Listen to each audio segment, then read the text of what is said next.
Hey guys, welcome back to Boondock Medicine. I'm your host, Doc Easton. Today, we're going to be talking about arthritis. Now, millions and millions of people have arthritis in some form. And we're going to talk about what it is and how it works. We're going to talk about some of the supplements to help mitigate arthritis and some of the herbal remedies. Now, I suffer from arthritis myself. Jumping out of airplanes, the old adage is that any idiot can jump out of an airplane. It's how you stop that sudden stop. And I have hit the ground hard enough to break bones a few times. So my physician said, "Oh yeah, you've got arthritis in your back," which is going to be fun in my older years. And again, arthritis gets worse as years go by. It doesn't get any better. What is arthritis anyway? Arthritis is the inflammation of a joint, basically is what it is. It can occur in any joint, but most commonly begins in the fingers or your knees or your hips. Most Americans show signs of osteoarthritis by 40 years of age. That's right, 40 years of age. And their symptoms typically worsen with age. Typically when they get in their 60s, 70s, really starts to hit them. Osteoarthritis means that the actual structural components of the joints are wearing out. To understand how arthritis produces pain, we need to visualize the inside of a joint. Let's take a look at it. At the place where the two bones meet, bones do not actually touch. They're separated by a small space called the synovial space. This space is filled with fluid to allow movement of the proximal and distal ends of the bones. The fluid is contained in a capsule membrane. Finally, the ends of each bone are covered with smooth cartilage, which allows movement with less friction.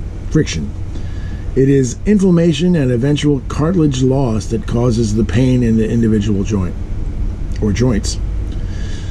Let's talk about supplements for arthritis. Vitamin C and D. This duo has been shown to help osteoarthritis in the laboratory and in human studies. Vitamin C is essential for making collagen and an important compound of joints. 200 milligrams per day, usually. Vitamin D should be about 500 international units per day. Taking vitamin C, I take vitamin C every day. Vitamin E helps to relieve pain, 400 to 600 international units. And remember, an international unit is a measurement of effect, not the mass of a substance. Okay, milligram is a mass of a substance. International unit is the unit for measurement of the effect it has.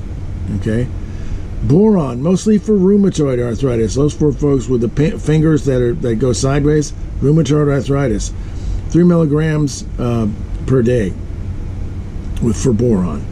Calcium, it's been shown to decrease bone loss that occurs from long-term steroid use. So you lifters, you heavyweight lifters out there, and you guys in the gym, might want to think about doing the old calcium routine. 1,000 milligrams per day you should be taking. Glucosamine sulfate. This compound makes up the main component of cartilages in the joints. Glucosamine is not a pain reliever. It takes up to 4 to 8 weeks for results. 500 to 1,500 milligrams per day should be taken. Caution, though, shouldn't be used by people with heart disease or diabetes. Again, talk to your doctor before you take any of these supplements or herbal remedies. Okay, remember the Tin Man in the Wizard of Oz? His joints were so rusted, he could hardly squeak out the words, "Oil can, oil can." Consuming the following oils won't work on painful joints as quickly as the Tin Man solution, but they're good substitutes because they're high levels of either gamma-linolic acid or one of the chemicals that your body uses to make GLA. Borage seed oil is one. Black currant seed oil. Any fish oil. Flaxseed. The linoleic acid found in flaxseed oil may also be beneficial because it alters how the body breaks down prostaglandins.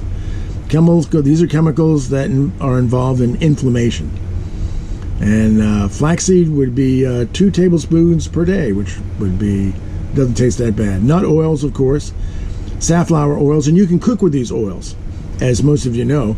You can get nut oils and safflower oil and flaxseed to cook with in your daily cooking. Ginger, traditionally used in India for arthritis. Components of ginger can inhibit the production of prostaglandins too, and more effectively even than the arthritis drug indomethacin, which is pretty cool. So if you're taking indomethacin, ginger maybe complement that. Talk to your doctor. 500 to 600 milligrams per day is what we recommend. Turmeric is great. I take turmeric every day. Its active ingredients, curcumin, inhibits the production of prostaglandins too. Its anti-inflammatory properties have been confirmed in animal studies and human studies. 50 to 100 milligrams 2 times a day.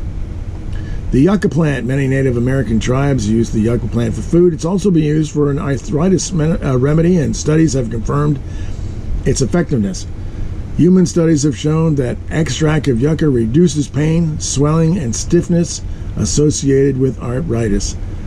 490 milligrams, 500 milligrams per day.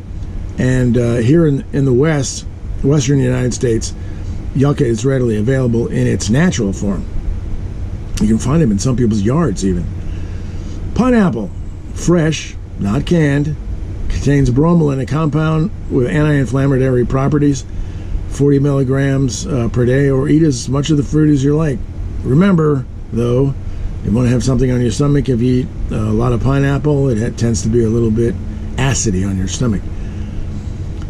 Again, there's no known cure for arthritis. Physicians prescribe drugs to reduce pain and inflammation in the joints and to prevent further joint damage and deformities.